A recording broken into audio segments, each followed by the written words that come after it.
నీ ఉపదేశము వలన నాకు వివేకము కలిగెను, తప్పు మార్గములన్నీయు నాకు అసహ్యములాయను. స్తోత్రం కలుగునుగాక. మనలో ఉన్నవి ఏవైతే ఉన్నాయో అవి మంచిదా చెడ్డదా మనం వివేకముగా తెలుసుకోవాలి అని అంటే దేవుని యొక్క ఉపదేశమే మనకు ఆ వివేకాన్ని కలిగిస్తుంది. నువ్వు ఏమి కలిగి ఉన్నావో, ఏమి కలిగి లేవో, ఎలాంటి జీవితాన్ని జీవిస్తున్నావో, ఎలాంటి నడవడికి నీలో కనబడుతుందో వాటన్నిటి గురించిన కంప్లీట్ అనాలిసిస్ దేవుడు మీకు తెలియజేస్తాడు. ఎప్పుడైతే ఆ ఉపదేశాన్ని మనం పట్టుకుంటామో అప్పుడు మనలో ఉన్న తప్పుడు మార్గములన్నీ కూడా మనకు అసహ్యములైపోతాయి. స్తోత్రం కలుగునుగాక. వాటిని మనం విసర్జించుకోవడం ప్రారంభిస్తాం. ఈ మధ్య కొత్త థెరపీలో ఒకటి పెట్టారు. ఏం థెరపీ? మెడికల్లో ఉన్నారు, మీకు తెలియాలి. కొత్త థెరపీలు ఏం పెట్టారు? మందు తాగే వాళ్ళకి తెలియకుండానే మందు మానిపిస్తారంట. సిగరెట్లు తాగే వాళ్ళకి తెలియకుండానే సిగరెట్లు మానిపిస్తారంట. ఏయో కొత్తవి. ఆడేదో మందు ఇస్తాడంట, అది దీంట్లో కలిపి తాపిస్తే మందు తాగడం మానేస్తాడంట. ఉందా? అది ఉందా? సిగరెట్లు తాగేవాడికి, మందు తాగేవాడికి, గంజాయి తాగేవాడికి ఆ అలవాట్లు పోవడానికి వాడికి ఏదో ఇచ్చి ఏదో ఒక రకంగా వాడు దాంట్లో నుంచి బయటికి వచ్చే ప్రయత్నం. నువ్వు ఎన్ని మందులు ఇచ్చినా వాడి మనసు మారదు, నువ్వు ఎన్ని మెడిసిన్ ఇచ్చినా వాడి మైండ్ సెట్ అయితే చేంజ్ అవ్వదు. మరి ఎవరు మార్చగలరు అని అంటే ఈ మైండ్ సెట్ని సృష్టించిన వాడు మాత్రమే మార్చగలుగుతాడు. స్తోత్రం కలుగునుగాక. ఆ సృష్టించిన దేవుడైతేనే మన జీవితాలు మార్చగలడు, మన బ్రతుకులు సరిచేయగలడు. అందుకే ఆయన బోధ, ఆయన ఉపదేశము మాత్రమే మనకు ఆ వివేకాన్ని ఇస్తుంది. అరే, నా బిడ్డలు ఎలా ఉన్నారు, నా కుటుంబం ఎలా ఉంది, నా స్థితిగతులు ఎలా ఉన్నాయి, నా సంఘములో నేను ఎలా ఉన్నాను, నా పరిస్థితులు ఏమిటి, నేను ఎలా ఉండాలి, ఎలా ఉండవలసిన వాడిని ఎలా ఉన్నాను అన్న విచక్షణ జ్ఞానం ఇచ్చేది దేవుని వాక్యం. స్తోత్రం కలుగునుగాక. ఎప్పుడు ఆ విచక్షణ మనం పొందుకుంటున్నామో మనం ఇంతవరకు నడిచి వచ్చిన తప్పుడు మార్గములన్నీ కూడా మనకు అసహ్యాలుగా మార్చబడిపోతాయి. స్తోత్రం కలుగునుగాక. ఈరోజు దేవుని మార్గాలు నడుచుకుంటూ కూడా, ప్రార్థనా పూర్వకంగా ఉంటూ కూడా కాని మాటలు పలుకుతూ, దేవునికి విరోధమైన జీవితాలు జీవిస్తూ, దేవుని చిత్తము కాకుండా మన చిత్తాన్ని చేసుకుంటూ ఎన్ని విషయాలు మనం బలహీనమైపోయామో ఆ విషయాలన్నిటిని కూడా మనకు అసహ్యాలుగా మార్చబడిపోవునుగాక. స్తోత్రం చెప్పండి అందరు గట్టిగా. ఉపదేశం అనుకున్న అంతా నా గురించి చదువుతున్నాడు, మొత్తం లేతే నా గురించి చదువుతాడు అనుకుంటారు చాలామంది. నా గురించే, నేను ఎవడి గురించి చెప్పనమ్మా. అట్లాంటి తీర్మానం దేవుని దగ్గర ఎప్పుడో తీసుకున్నా. నేను అయ్యా దెప్పి పొడుపు మాటలు నాకు వద్దు ప్రభువా, నువ్వు నాకు ఇచ్చిన వాక్యం తప్ప పనికి మళ్ళీ ముచ్చట్లు నేను చెప్పనని దేవుని దగ్గర ఎప్పుడో తీర్మానం చేసుకున్నాను. నేను వాక్యం విని, దైవజనుడు మాట్లాడుతున్న మాటలు విని కూడా మనం ఇంకా గ్రహించుకోలేకపోతున్నామని అంటే మనం ఏ స్థితిలో ఉన్నామో ఒకసారి మనం జ్ఞాపకం చేసుకోవాలి. ఇప్పుడు చిన్నపిల్లడు ఉన్నాడు, పెద్దోళ్ళు ఉన్నారు. చిన్నపిల్లడికి కొన్ని తెలుసు, పెద్దోడికి మ్యాక్సిమం అన్నీ తెలుసు.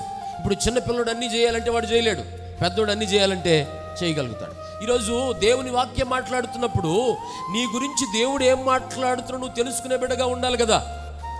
ఎప్పుడు తెలుస్తుంది నీకు అనంటే పసిపిల్లవాని ప్రాయము కలిగిన బిడ్డగా ఉన్నంత కాలం ఏది నీకు అర్థం కాదు. మందిరానికి ఎందుకు వస్తున్నావు అంటే పోచుకోలు కబుర్లు వినటానికి, కథలు వినటానికి కాదు, దేవుని వాక్యం వినటానికి వస్తున్నావు. దేవుని వాక్యం వినటానికి వచ్చినప్పుడు నిన్ను వాక్యములో ఎదిగే బిడ్డగా మార్చుకోవాలి. రోజు రోజుకి వాక్యములో నీ యొక్క స్థాయిని పెంచుకునే బిడ్డగా ఉండాలి.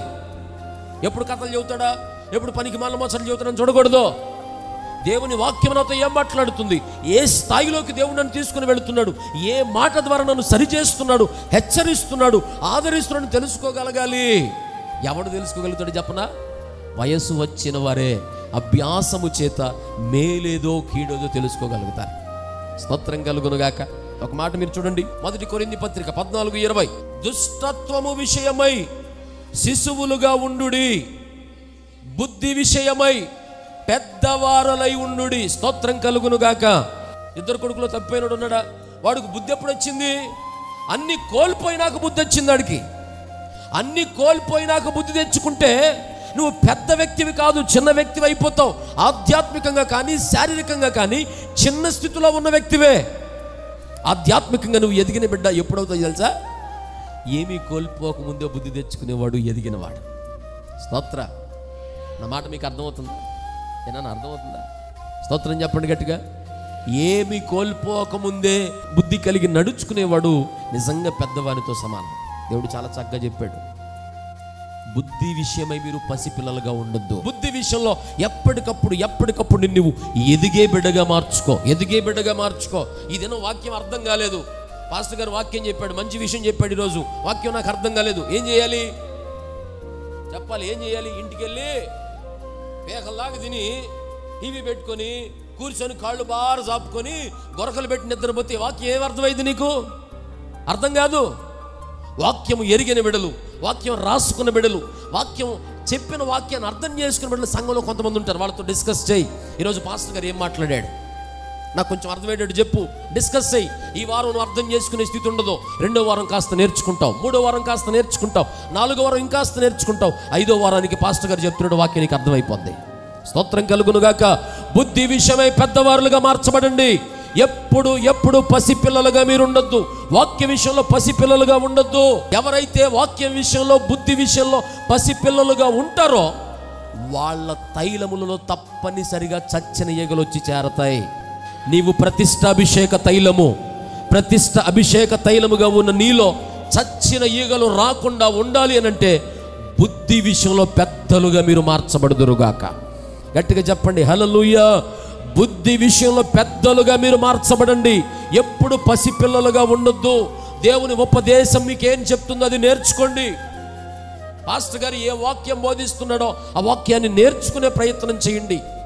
అప్పుడే మీకు ఏది మంచి, ఏది చెడు, ఏది చెయ్యాలి, ఏది చెయ్యకూడదు, అన్ని విషయాలు మీకు అర్థమవుతాయి. స్తోత్రం కలుగునుగాక. ఆ ఉపదేశాన్ని అంగీకరించే బిడ్డలుగా మీరుంటే చాలు, తప్పుడు మార్గాలన్నీ మీకు అసహ్యాలుగా మార్చబడిపోతాయి. స్తోత్రం కలుగునుగాక. తప్పుడు మార్గాలన్నీ తొలగిపోతాయి. ఆశీర్వాదకరంగా మీరు ముందుకు సాగుతారు.